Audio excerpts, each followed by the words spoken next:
Tak ada yang menduga ini akan terjadi. Hanya beberapa hari setelah dunia meratapi wafatnya Paus Fransiskus, saudara perempuannya memecah keheningan.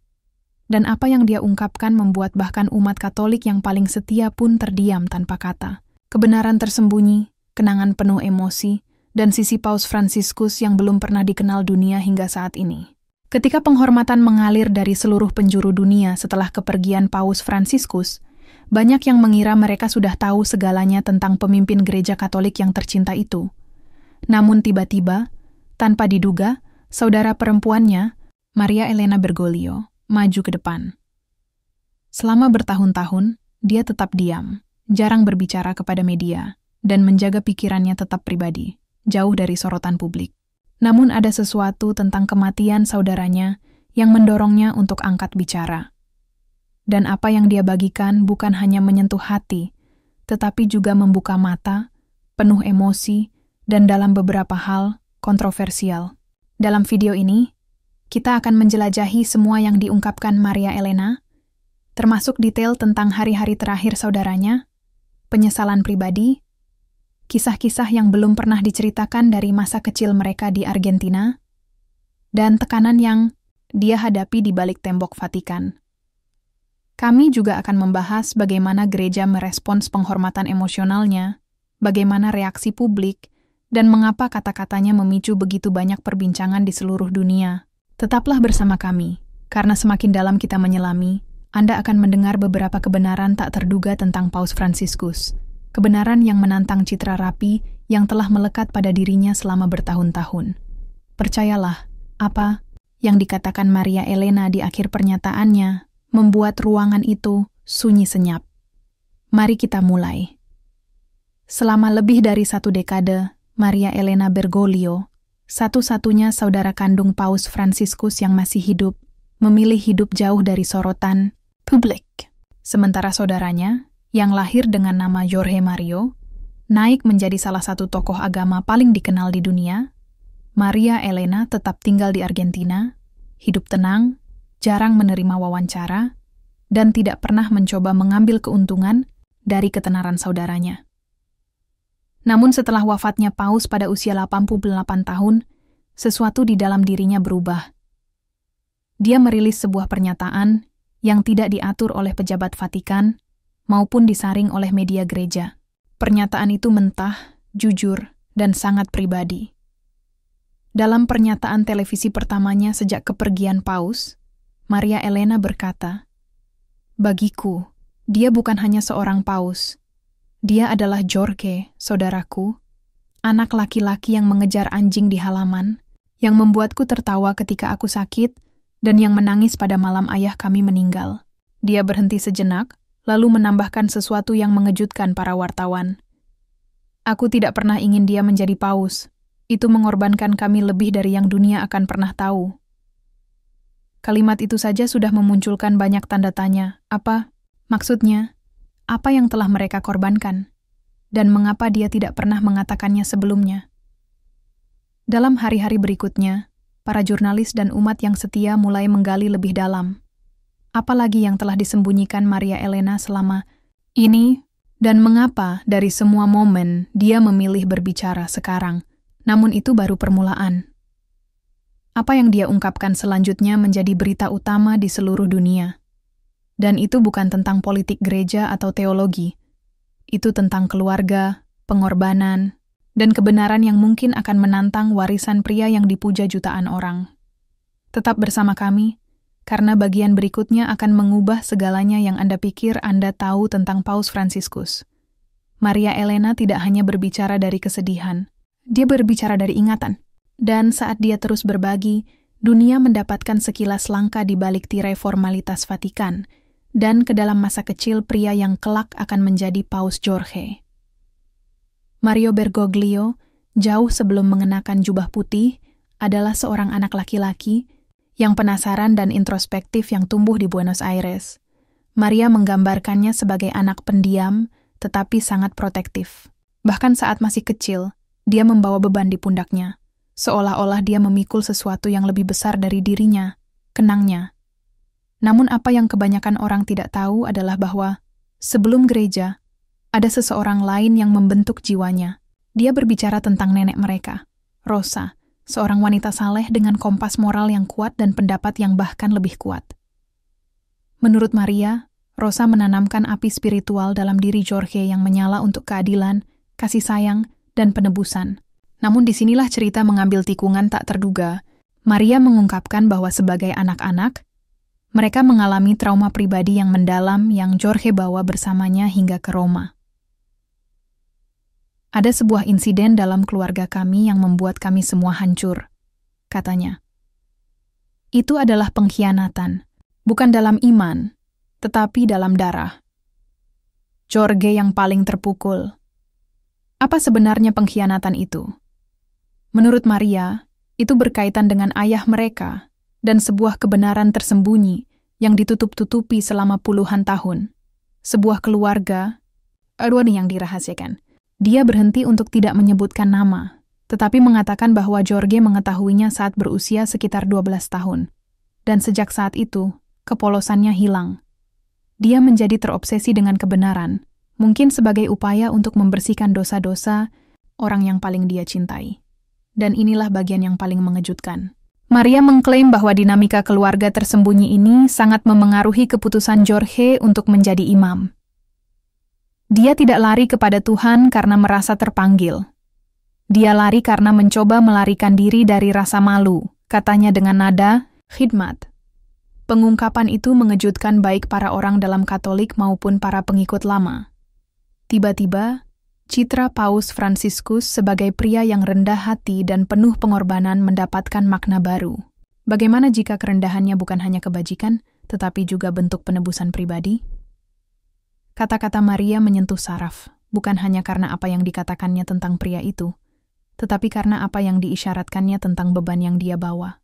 Beban yang mungkin telah membentuk setiap keputusan yang dia buat sebagai pemimpin gereja Katolik.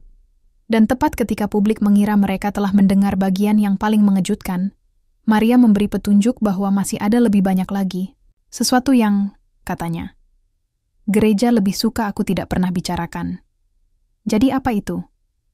Tetaplah menonton, karena di bagian berikutnya, kita akan mengungkap berkas rahasia Vatikan yang diklaim Maria disimpan secara pribadi oleh saudaranya hingga kematiannya. Dan apa yang ada di dalamnya mungkin akan mengubah sejarah gereja selamanya. Setelah gelombang pertama pengungkapan Maria Elena mengguncang umat dan membuat banyak orang mengajukan pertanyaan sulit, dia duduk untuk satu wawancara terakhir, wawancara yang dia ragu untuk berikan. Suaranya bergetar, bukan karena emosi, tetapi karena beban tanggung jawab. Dia mengatakan bahwa dia telah berdebat selama bertahun-tahun, apakah akan berbicara tentang bagian berikutnya ini, karena itu bukan hanya tentang saudaranya. Itu tentang rahasia yang disimpan di lorong-lorong tertinggi Vatikan. Rahasia yang Paus Fransiskus bawa ke liang kubur. Anda harus mengerti, dia memulai dengan hati-hati. Jorge percaya ada hal-hal yang dunia belum siap untuk diketahui. Bukan karena hal-hal itu jahat, tetapi karena hal-hal itu bisa meruntuhkan segalanya yang diyakini orang. Maria mengklaim bahwa saudaranya telah mengumpulkan koleksi pribadi berupa dokumen, surat, dan rekaman selama masa jabatannya sebagai Uskup Agung Buenos Aires dan kemudian sebagai Paus. Koleksi ini, yang disebut di dalam Vatikan sebagai Il Dossier Nascosto, berkas tersembunyi, tidak pernah dipublikasikan. Kalau mau, saya juga bisa membantu menerjemahkan bagian selanjutnya. Mau lanjutkan? Bahkan penasihat terdekatnya, kata Maria, tidak mengetahui sepenuhnya apa yang ada di dalamnya. Tapi bagaimana dia tahu? Maria mengatakan bahwa selama kunjungan terakhir Jorge ke Argentina sebelum menjadi paus, Jorge mempercayakan padanya sebuah surat tulisan tangan dan sebuah kunci sungguhan, jelasnya, untuk sebuah brankas pribadi yang disimpan di arsip tersembunyi di bawah kota Vatikan. Dalam surat itu, Jorge menulis dengan penuh teka-teki. Jika sesuatu terjadi padaku dan dunia mulai bertanya mengapa aku diam mengenai hal-hal tertentu, katakan pada mereka untuk melihat melampaui emas dan marmer. Katakan pada mereka untuk melihat di mana bahkan cahaya pun menghindari sudut itu. Dan disinilah cerita menjadi semakin mencekam. Maria tidak pernah menggunakan kunci itu. Demi menghormati keinginan saudaranya, dia membiarkan surat itu tetap tersegel hingga pagi Jorge meninggal dunia. Dan ketika dia membukanya, yang ditemukannya sangat mengejutkan. Semacam pengakuan.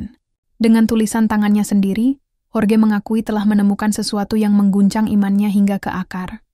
Sebuah jaringan korupsi finansial, penutupan kasus pelecehan tingkat tinggi, dan kesepakatan rahasia antara Vatikan dan pemerintah otoriter. Dia tidak menyebutkan nama dalam surat itu, jelas Maria. Tetapi dia meninggalkan cukup petunjuk untuk membuat Maria tahu bahwa Jorge terjebak di antara tugasnya sebagai pemimpin moral dan ketakutannya menghancurkan gereja. Yang membuat cerita ini semakin mengganggu adalah bahwa Paus Fransiskus dilaporkan memilih diam ketimbang membongkar semuanya. Bukan karena dia terlibat, tetapi karena dia percaya gereja tidak akan mampu bertahan menghadapi skandal global lain. Dia mengambil keputusan, terhitung untuk mereformasi secara diam-diam, perlahan-lahan dari dalam. Namun menurut Maria, Jorge menyesali keputusan itu di tahun-tahun terakhirnya. Dia merasa mungkin gereja memang perlu dihancurkan sepenuhnya, agar bisa dibangun kembali dengan jujur. Mungkin aku terlalu lunak, bisiknya suatu kali kepada Maria. Mungkin aku seharusnya menjadi paus yang mengakhiri kebohongan, bukan melindunginya. Disinilah ceritanya menjadi semakin menghantui.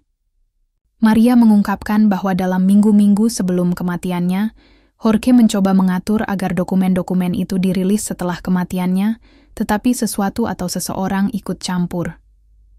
Berkas itu, klaim Maria, sejak itu menghilang dari tempat penyimpanannya. Pejabat Vatikan membantah keberadaannya. Tak seorang pun mau mengakuinya. Tapi Maria yakin, mereka tahu itu nyata, dan mereka ketakutan dengan apa yang ada di dalamnya. Dan pertanyaan terbesar sekarang adalah, apa yang begitu berbahaya dalam berkas itu, sehingga bahkan seorang paus pun takut untuk mengungkapkannya? Jawabannya mungkin ada pada apa yang akan Maria bagikan selanjutnya. Sebuah pengungkapan. Bukan hanya tentang politik gereja, tetapi tentang kegagalan moral. Jorge percaya itu adalah dosa terbesarnya. Tetaplah bersama kami, karena di bagian selanjutnya, kita akan menyelami kisah janji yang dibuat Paus Fransiskus di ranjang kematiannya, dan mengapa saudara perempuannya percaya gereja melakukan segalanya untuk memastikan janji itu tidak pernah ditepati.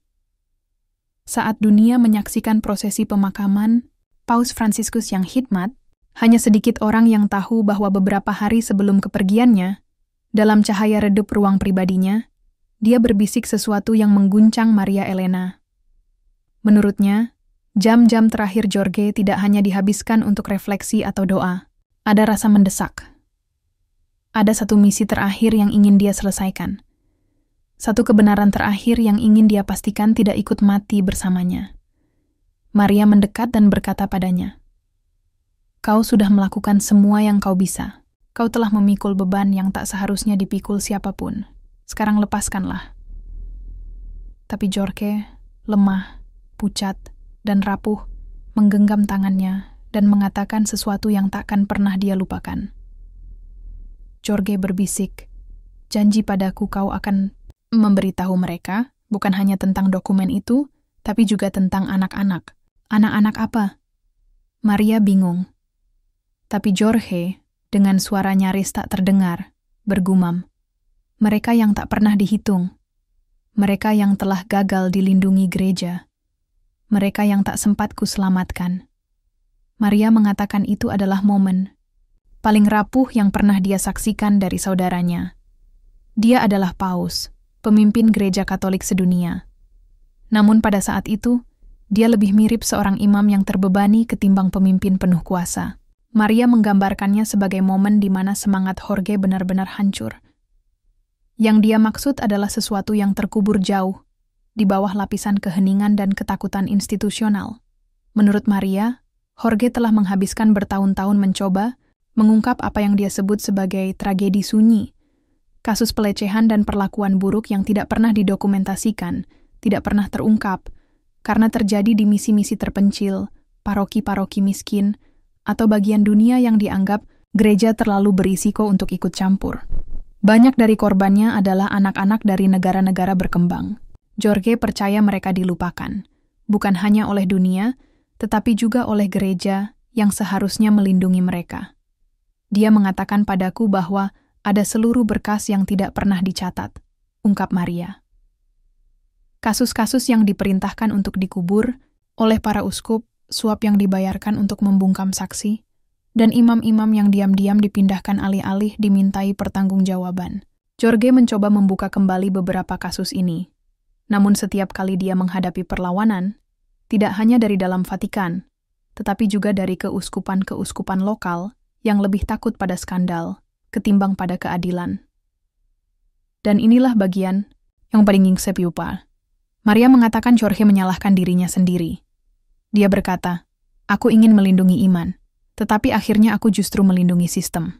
Dia percaya bahwa birokrasi gereja telah menjadi bentuk dosa itu sendiri, sebuah institusi yang begitu fokus mempertahankan dirinya hingga lupa tujuan sejatinya.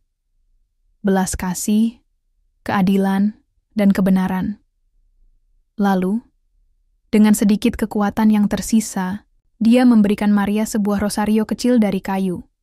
Rosario itu tidak berharga, tidak terbuat dari emas atau berhias permata, hanya kayu tua sederhana, tetapi memiliki sebuah cerita. Dia berkata padaku, rosario ini milik seorang anak laki-laki di Argentina, seorang anak yang datang ke gereja meminta bantuan, tetapi ditolak. Seminggu kemudian, anak itu bunuh diri. Aku membawa rosario ini selama puluhan tahun untuk mengingatkan diriku akan harga dari keheningan. Rosario itu, kata Maria sekarang, adalah simbol dari kesedihan tersembunyi saudaranya dan alasan mengapa dia kini memecah keheningannya sendiri. Jadi mengapa Vatikan menolak mengakui klaim-klaim ini? Mengapa tidak ada pernyataan resmi tentang janji di ranjang kematian ini?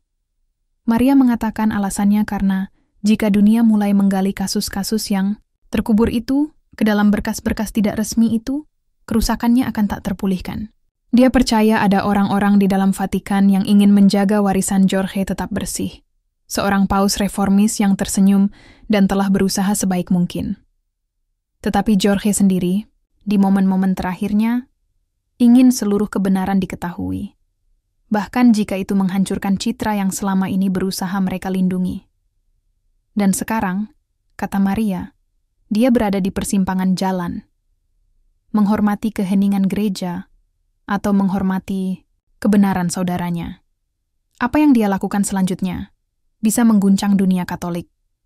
Tapi apa yang dia isyaratkan selanjutnya mungkin menjadi pengungkapan paling eksplosif dari semuanya.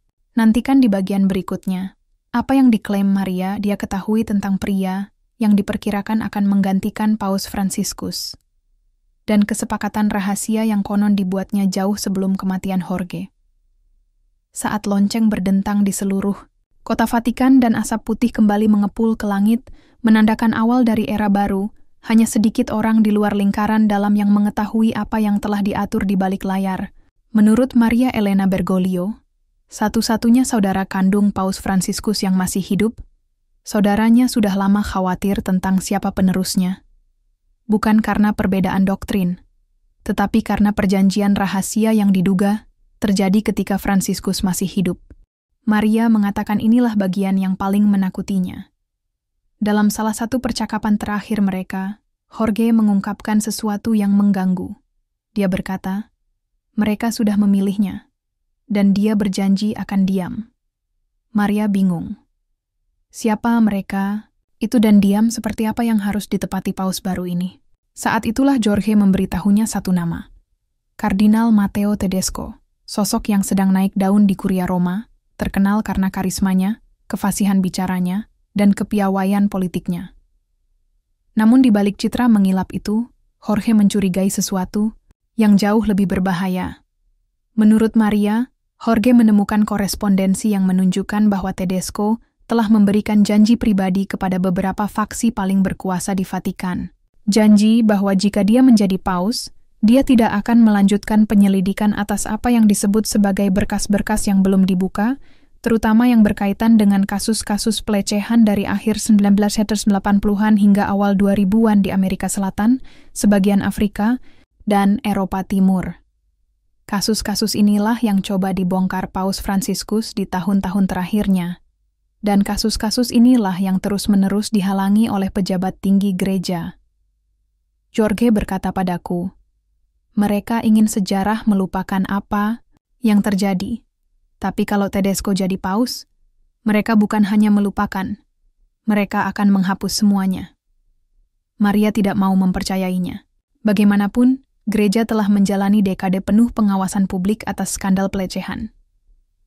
Mengapa masih ada yang ingin mengubur kebenaran lainnya, apalagi sekarang? Tetapi Jorge bersikeras bahwa Vatikan masih sangat terpecah. Ada yang benar-benar menginginkan reformasi, dan ada yang menginginkan stabilitas dengan segala cara. Dan di mata mereka, membuka luka lama tidak hanya mengancam reputasi mereka, tetapi juga otoritas gereja itu sendiri. Dan inilah bagian yang semakin mengkhawatirkan. Tak lama setelah kesehatan Jorge mulai terlihat menurun, Maria mengatakan dia melihat perubahan dalam jadwalnya. Lebih sedikit penampilan publik, lebih sedikit wawancara informal dengan jurnalis investigasi, dan yang paling penting, lebih jarang membahas soal akuntabilitas. Awalnya dia pikir itu karena kelelahan, tapi kemudian dia menemukan bahwa beberapa penasihat terdekat Jorge telah diam-diam dipindahkan atau dicopot. Beberapa dari mereka digantikan oleh sosok-sosok yang setia pada Kardinal Tedesco. Menurut seorang sumber anonim di Vatikan, bahkan ada desas-desus bahwa surat apostolik Jorge yang akan datang, yang dimaksudkan untuk menyerukan transparansi, penuh atas arsip pelecehan historis gereja, dibatalkan karena tekanan hanya beberapa minggu sebelum kematiannya. Surat itu, kata Maria, bisa saja mengubah segalanya, dan sekarang mungkin tidak akan pernah terungkap. Apa yang Maria isyaratkan adalah sesuatu yang jarang berani diucapkan dengan lantang. Bahwa Paus Fransiskus dikalahkan secara politik di hari-hari terakhirnya. Bahwa institusi yang ia pimpin semakin menjauh dari ideal yang dulu ia perjuangkan. Dan bahwa penggantinya mungkin dipilih bukan karena imannya, tetapi karena kesediaannya mempertahankan keheningan yang ingin Jorge pecahkan. Dan inilah bagian yang paling gila. Maria mengaku telah mendapat peringatan. Aku menerima surat anonim. Ungkapnya. Surat itu singkat, hanya 3 kalimat. Hati-hatilah dengan apa yang kau katakan. Saudaramu wafat dengan bermartabat. Jangan membuat dunia meragukan itu. Tapi Maria mengatakan dia tidak bisa diam. Tidak ketika dia tahu bahwa keinginan terakhir Jorge mungkin sudah terkubur di bawah tumpukan protokol Vatikan dan permainan politik. Bagi Maria, mengatakan kebenaran sekarang bukan lagi soal skandal. Ini soal warisan. Pertanyaannya sekarang, akankah dia merilis dokumen-dokumen itu? Akankah dia mengungkap surat-surat yang ditinggalkan Jorge? Karena menurutnya, Jorge tidak hanya menitipkan kata-kata padanya, dia meninggalkan bukti. Di dalam sebuah peti kayu sederhana yang tersembunyi di rumah tenang Maria Elena di Buenos Aires, terdapat apa yang mungkin menjadi koleksi tulisan tangan paling eksplosif dalam sejarah gereja modern, jurnal pribadi Paus Fransiskus. Menurut Maria, jurnal-jurnal ini mencakup 2 tahun terakhir kehidupan Jorge, dan penuh dengan refleksi mentah, peringatan berkode, dan referensi samar kepada individu dan peristiwa yang belum pernah diungkapkan kepada publik. Yang membuat jurnal ini begitu penting, bukan hanya karena itu milik Paus, tetapi karena apa yang ia pilih untuk ditulis ketika dia tahu waktunya terbatas.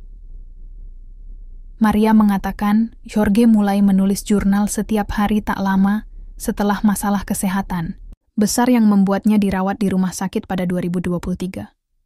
Maria ingat panggilan telepon di mana Jorge berkata, "Aku tidak tahu berapa lama lagi mereka membiarkanku berbicara bebas, tapi tanganku masih bekerja, dan aku akan menulis apa yang tak bisa lagi diucapkan suaraku." Apa yang dia tulis bahkan membuat Maria terkejut. Salah satu entry pertama dimulai dengan, "Serigala-serigala mengelilingi.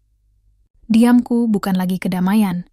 Ini adalah ketakutan yang menyamar sebagai kepatuhan." Sejak itu, jurnalnya terbaca seperti penurunan perlahan, baik secara fisik maupun perlawanan spiritual. Jorge mencatat pertemuan dengan kardinal-kardinal tinggi yang, menurut catatannya, menekannya untuk berhenti berbicara tentang kasus-kasus pelecehan historis. Dia menceritakan percakapan di mana dia didesak untuk melindungi kesatuan gereja daripada menuntut keadilan. Tapi Jorge bukan orang yang akan diam ketika kaum rentan terlibat. Satu entry yang sangat menghantui berbunyi, melindungi institusi dengan menyangkal kebenaran adalah menyalibkan Kristus sekali lagi. Aku telah melihat mata para korban. Aku telah mendengar cerita mereka. Namun aku diminta tetap diplomatis. Tapi aku bukan diangkat jadi paus untuk melindungi rahasia. Aku diangkat jadi paus untuk melayani Tuhan. Maria berbagi bahwa saudaranya tidak pernah berniat agar kata-kata ini tetap tersembunyi. Dia memintanya, dalam salah satu percakapan terakhir mereka, untuk merilis bagian dari jurnal itu ketika waktunya tepat. Tapi sekarang Maria percaya, waktu itu mungkin tak akan pernah datang. Sejak kematiannya, Maria mengaku telah menerima banyak permintaan. Ada yang sopan, ada yang berupa ancaman terselubung dari utusan gereja dan sosok anonim yang menuntut melihat jurnal itu atau membujuknya untuk menyerahkannya. Mereka mengatakan padaku akan lebih baik untuk gereja, bahwa itu bisa menyebabkan kebingungan dan rasa sakit jika diambil di luar konteks, kata Maria. Tapi Jorge mempercayakan ini padaku, dan sekarang aku tahu apa maksudnya.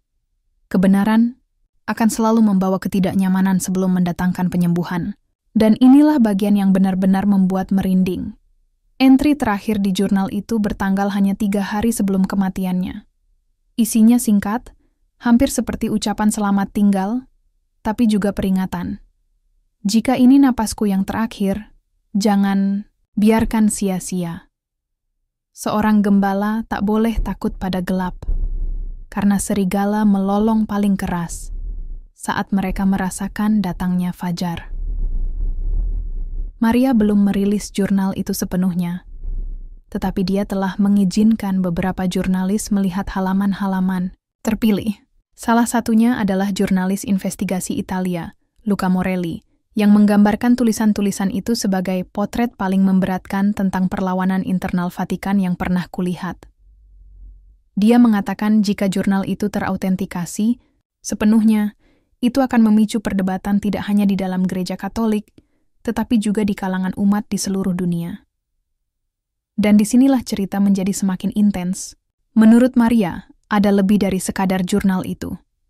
Di dalam peti kayu yang sama, Paus Fransiskus meninggalkan sebuah amplop tersegel, bertuliskan jika terjadi pengkhianatan. Tak ada yang tahu apa isinya, bahkan Maria. Dia mengatakan telah disarankan untuk tidak membukanya sampai dia benar-benar yakin amplop itu tidak akan dihancurkan atau disita. Beberapa orang percaya amplop itu mungkin berisi rekaman audio, kesaksian pribadi, atau bahkan daftar nama yang terlibat dalam perebutan kekuasaan yang disinggung Jorge di jurnalnya. Dan dengan Kardinal Matteo Tedesco, pria yang dulu ditakuti, Jorge kini naik menjadi salah satu suara paling berpengaruh di era pasca Fransiskus. Maria merasa semakin bimbang. Haruskah dia mempertaruhkan segalanya untuk membagikan apa yang ditinggalkan saudaranya? Ataukah dia tetap diam dan menjaga citra martabat Jorge dalam kematian? Namun inilah titik paling menyayat hati dalam cerita ini. Baru-baru ini Maria mengungkapkan bahwa dia telah menerima pesan dari keluarga korban pelecehan yang memohon padanya untuk merilis jurnal itu. Mereka percaya Paus Fransiskus mungkin telah mendokumentasikan hal-hal yang tak ada orang lain berani ungkapkan. Mereka percaya dia mungkin telah menyebutkan nama imam, uskup, atau bahkan kardinal yang lolos dari pertanggungjawaban. Bagi mereka, jurnal ini bukan hanya sejarah. Ini adalah harapan. Jadi sekarang pertanyaannya bukan lagi apakah Paus Fransiskus dibungkam. Pertanyaannya adalah, akankah kata-katanya tetap berbicara lebih keras dari keheningan yang dipaksakan padanya?